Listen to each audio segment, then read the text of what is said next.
고1 겨울방학 때 뭐 하셨어요, 두 분? 고1 때 엄청난 일이 일어났어요. 뭐죠? 스타크래프트라고. 고2 겨울방학 때 뭐 하셨어요, 두 분? 저는 네. 좀 불편했어요. 놀긴 노는데 네네. 고1 때처럼 마음 편하게 놀지는 못했다. 그리고 고2 때 이제 스타크래프트 인기가 떨어질 때쯤 엄청난 일이 생겼어요. 뭐야? 브루도어가 나왔나요? 디아블로라고. 디아블로가 나왔습니다.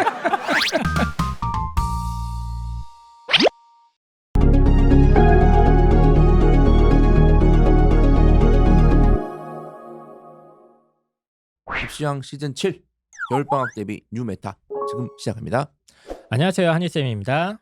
안녕하세요, 펜타킬입니다. 안녕하세요, 홍프로입니다. 일단 뭐 박수를 한번 치고 시작할게요. 네, 좋습니다. 하고 2021년도를 야심차게 시작하기 위해서 본격적으로 입시왕 스튜디오를 개국을 했습니다. 그 팟캐스트로만 들으시는 분들은 잘 모르실 거예요. 네. 뭐가 바뀌었는지. 그래서 예, 유튜브 보시면 확실히 달라졌구나. 네. 얘네들이 좀 괜찮아졌구나 이렇게 네. 하실 겁니다. 저희가 이제 이런 걸 하면서 과감한 투자를 하다 보니까 저희 방송의 광고가 상당히 중요해졌습니다. 네. 광고 듣기 싫으시면 저희가 말씀드리지 않습니까?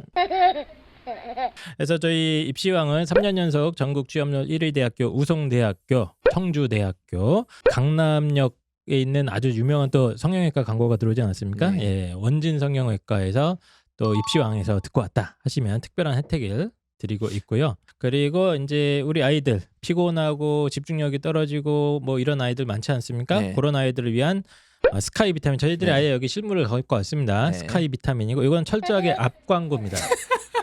여성들을 위한 영원한 그 고통의 해방 꿈꾸는 아나플랜도 지금 입시왕 몰에서 아주 저렴한 가격으로 모시고 있으니까요. 예. 많은 사랑 부탁드리도록 하겠습니다. 그리고 또 공지드릴 것들이 몇 가지가 있는데 일단 겨울방학 컨설팅 이제 새로 신청하시려고 하시는 분들도 있지만 죄송스럽지만 여름방학에 신청했는데 아직도 못 받은 분들이 있어요. 그래서 많아요. 네, 그분들 그래서 먼저 정말 죄송하다는 기회를 말씀 먼저 드리고 드리겠습니다.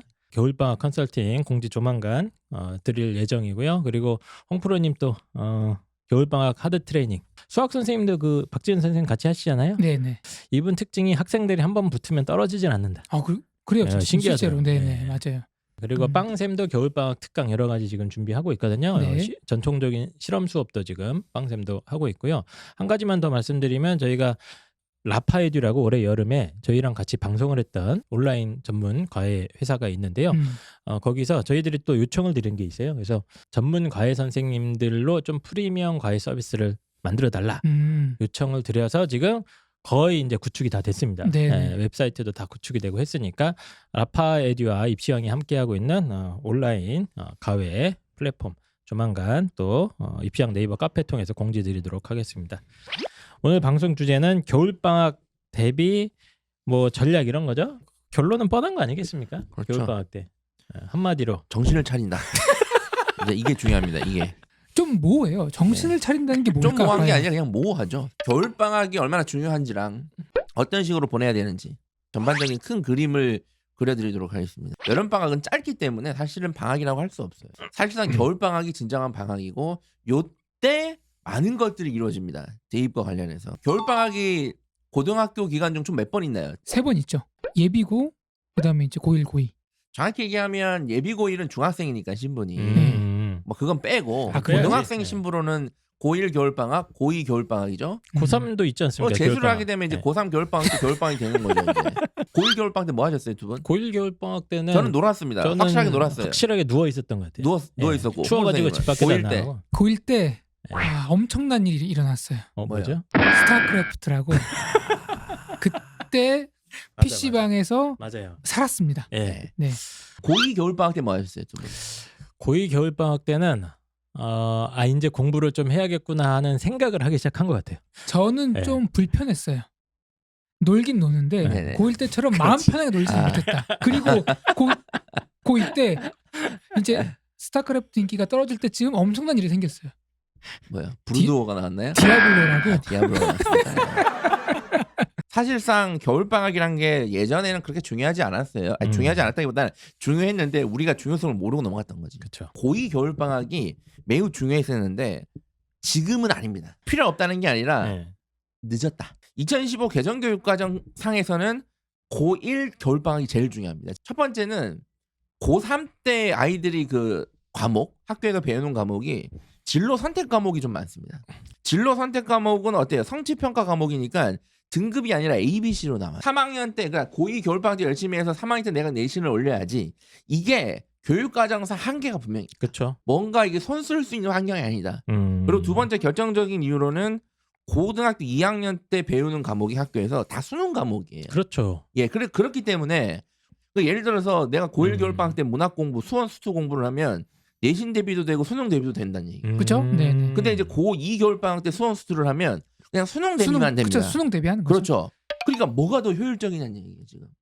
그래서 고1 겨울방학이 훨씬 중요해요. 그렇다고 뭐 고 예비 고3 뭐 적당히 보내라는 게 아닙니다. 예. 겨울방학 할 건 해야 되는데 이제 어떤 것들을 해야 되는지 그럼 차근차근히 한번 알아보도록 하겠습니다.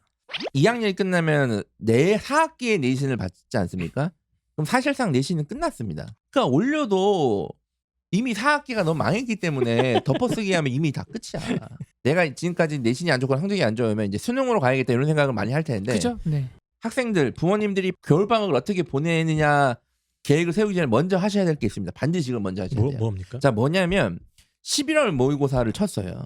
성적표가 이미 나와 있습니다. 네. 그죠? 예. 네. 집안 회의를 열고 갖다 놓는 겁니다. 나, 엄마, 아빠 할아버지. 앉아서 할아버지죠. 할아버지까지. 뭐 동생 있으면 동생까지. 키우는 강아지면 강아지도 앉혀놓고 11월 모의고사 성적표를 꺼내 놓는 거예요. 인정을 해야 돼요. 아, 선생님이요. 그때 중간고사 끝나고 바로 봐가지고 제대로 못 봤어요. 자, 이게 가장 흔한 핑계입니다. 그리고 코로나도 있고 그래가. 자, 이거 두 번째 핑계입니다, 올해. 예. 1교시 때 제가 졸았어요. 이것도 세 번째 핑계입니다. 11월 성적표를 보고 이렇게 생각하세요. 이게 우리 아이가 수능에서 제일 잘 받았을 때 나오는 성적이다. 내가 어떻게 하면 올려야 되는지는 후의 문제, 후의 문제. 자, 엄마, 아빠의 얼굴이 어떻게 되는지 아실 수 있죠? 예. 강아지도 엄청 짖겠죠? 이거를 받아들이셔야 돼요. 실제 통계적으로 보면 2학년 11월 모의고사 성적 대비 수능에서 그렇게 많이 오르지 않습니다. 시험 집단이 달라요. 같은 10명이라도 잘하는 애들이 많으면 내가 1등급 받기 어려운 거잖아요. 네. 사실 어제 수능 결과를 보니까 상당히 지금 좀 우려스러운 게 두 가지가 지금 결과가 우려한 대로 나왔거든요. 네. 첫 번째가 이제 결시율이 14%가 넘었어요. 수능 결시율이. 너무 높다. 엄청 높습니다. 그러니까 결시율이라는 거는 대부분 재학생들이 결시를 했을 겁니다.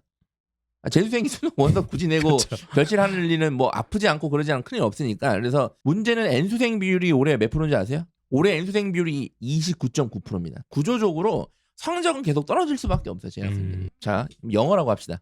이 아이가 영어가 고1 모의고사, 고2 11월 이전 모의고사까지 계속 1을 맞던 아이예요. 네네. 그런데 11월에 3등급이 나왔어요. 이런 아이들 종종 있죠? 고3 올라가기 전에 예. 매년 그런 아이들이 굉장히 많이 문의가 들어옵니다. 예. 네. 근데 뭐라 그러세요? 진실을 말할 순 없죠. 왜요? 왜요? 그냥 충격받으니까. 그래서 빠다. 사기꾼이네 이거. 아니 영업하려고 지금 진실 얘기하지.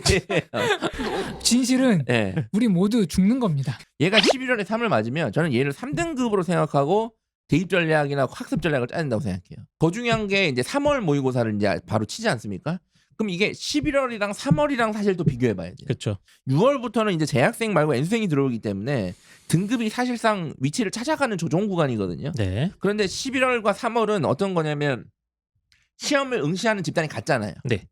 재학생들만 치지 않습니까? 네. 그러니까 겨울방학의 학습 어떤 성공, 실패 여부를 정확하게 판단할 수 있는 구간이에요. 그렇죠. 내 투자를 제대로 했는가. 그렇지. 자, 그 다음은 뭡니까? 그 다음은 이제 인정을 했으면 겨울방학 때는 수능에 집중합니다. 그 예비 고3들은 네. 겨울방학에는 할 거는 딱 하나다. 수능이에요. 네. 수능 1점 돌파. 그러니까 진로 선택 과목은 내신 대비를 할 필요가 크게 없고요. 네. 그리고 뭐 국영수에 일반 선택 과목이 있을 수 있죠. 네. 근데 그런 것들은 솔직히 아시겠지만 학교에서 대부분 3학년 때 뭐 합니까? 수능을 수능 합니다. 특강하잖아요. 네. 교재를. 맞아요. 그러니까 네네. 수능 공부하는 게 내신 대비도 되는 거예요. 그게 맞습니다. 사실상. 예. 그래서 내신 대비를 미리 뭘 할까 이런 걸 생각할 필요가 없어요. 고2 그래서- 겨울방학은 무조건 수능이다. 그 다음에 할 게 뭐냐면 이제 수능 공부하기로 했으면 선택 과목을 결정을 해야 돼요. 무조건 겨울방학 전에 선택 과목을 결정을 해야 됩니다. 지금 결정이 끝나 있어야 되죠. 그러니까 사실 지금 네. 이 방송이 업로드되고 보는 이 와중에는 결정이 돼 있어야 돼요. 그러니까 국어뿐만 아니라 수학, 그다음에 탐구 과목까지 다. 네. 선택 과목을 정하면 제가 일단 기본 길을 알려드릴게요. 기출 문제랑 연계 교재 학습을 기본으로 합니다. 네. 보통은 3년치 정도는 분석을 해야 되고 플러스 연계 교재를 하면 이제 EBS. 3개년보다 더 중요한 거는 올해 네. 6월, 올해 9월 모의고사, 그다음에 올해 수능 친 거 있지 않습니까? 네. 요게 사실상 가장 중요한 기출이에요. 이게 2015 개정교육과정 첫 수능이니까. 맞습니다. 기출 문제 다 끝나고 다 풀면 연계 교재가 타이밍 맞게 딱 나옵니다. 기가 막히게 1월 말쯤에. 그죠? 네. 그렇죠? 그러면 개학하기 전까지 수능 특강이 싹 다 풀려 있어야 돼요. 제가 그쵸, 얘기하는 게 그렇죠. 예. 학기 시작하면 다시 보지 않습니까? 그러니까 이 예습이란 거 해서 빨리 1회독 해라. 그런데 아시겠지만 네. 수능 특강 여름 돼서 시작한 애들 제가 많이 봤거든요. 올해도. 수능 완성 아니고 수능 특강이라고? 예. 수능 완성 언제 할 건데? 일단 수능 특강 다 하고요. 내년에 하겠네. 여기까지가 기본입니다. 네. 중하위권은 어떻게 해야 되는지와 상위권 학생들은 어떻게 뭘 더 해야 되는지 알려드릴게요. 이제. 역시 기본을 지키는 게 가장 어렵네요. 네. 네. 정확히 얘기했어요. 중하위권 학생들은 이 기본만 합니다. 이것만 해도 엄청나게 큰 효과가 있다. 사교육비를 바로 이 기본을 하는 데 투자하셔야 돼요. 그다음에 상위권은 얘네들은 바로 킬러 문항 대비를 들어가야 돼요. 그러니까 킬러 문항이라고 하는 거는 과목별로 어려운 과목별로. 영역들, 네. 자기가 취약점이라고 생각하는 것들이 있거든요. 맞습니다. 그거를 추가적으로 집중적으로 공부를 해야 되고 사교육을 바로 여기에 투자하셔야 돼요. 자, 그럼 이제 예비 고3들 마지막으로 또 뭐 이 마음가짐. 아이들한테 해주고 싶은 얘기 있습니까? 이게 마지막으로 마음가짐인데 네. 아이들이 이런 생각을 할 겁니다. 이미 벼랑 끝이다. 나는. 그거 아닙니다. 이미 벼랑 끝에서 지금 떨어지고 있다. 이미. 예. 뭐 호랑이 굴에 들어가도 정신만 차리면 산다는 얘기 있잖아요. 호랑이 직접 보셨어요? 정신 못 차리고. 자, 이미 너는 벼랑 끝에서 떨어지고 있다. 네. 이런 마음가짐으로 이번 겨울방학 때 진짜 지푸라기라도 잡는 심정으로 열심히 하지 않으면 내년에 실제로 여름 그죠? 넘어가서 원서 쓰고 하실 때 피눈물이 날 것이다. 네. 해봤습니다. 그러면 여기까지 이제 예비 고3 쭉 정리를 해봤고요. 네, 펜타쌤이 재밌더랍니다. 더 중요하다고 한 예비 고2 이야기를 한번 진행해 보도록 하겠습니다. 입시왕 유튜브 TV. 구독. 좋아요, 알림 설정 꼭 부탁드려요. 다음 주에도 정신 차립니다.